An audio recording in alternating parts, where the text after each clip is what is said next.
People will light the firework and not have enough time to get away before it goes off, and they'll injure their hand. You can lose fingers, you can lose digits.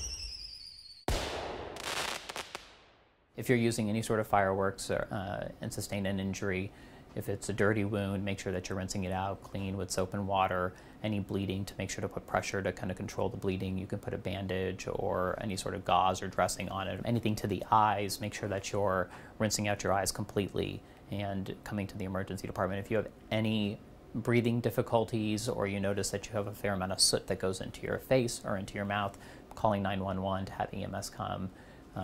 It shouldn't be taken lightly. Sunburns or bites or rashes.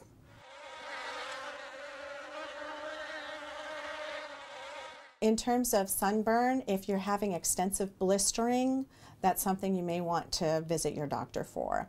As far as the insect bites, children are the ones who are most likely to react exuberantly with a mosquito bite, and it can actually be almost frightening looking because they get reddened, and sometimes it's difficult to distinguish that from an infection, so that would go to the physician as well.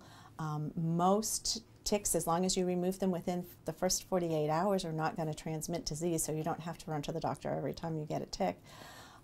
As far as the rashes that are accompanied by any kind of fever or feeling of illness needs to be seen, especially a rash following a tick bite.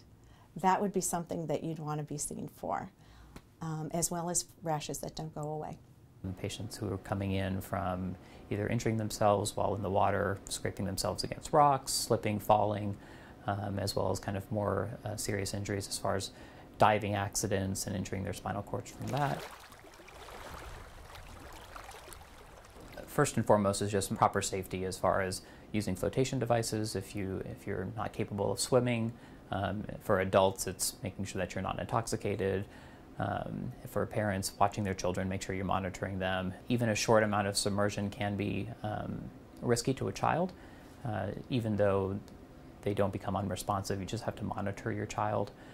If you notice shortness of breath after they've come out of the water, or they're coughing, or they're turning blue, those would be types of things that obviously to prompt being seen by a medical professional. People tend to do have riskier behaviors when they are intoxicated, so jumping into the water, diving into pools are more commonly seen with people when they are intoxicated because they have riskier behaviors.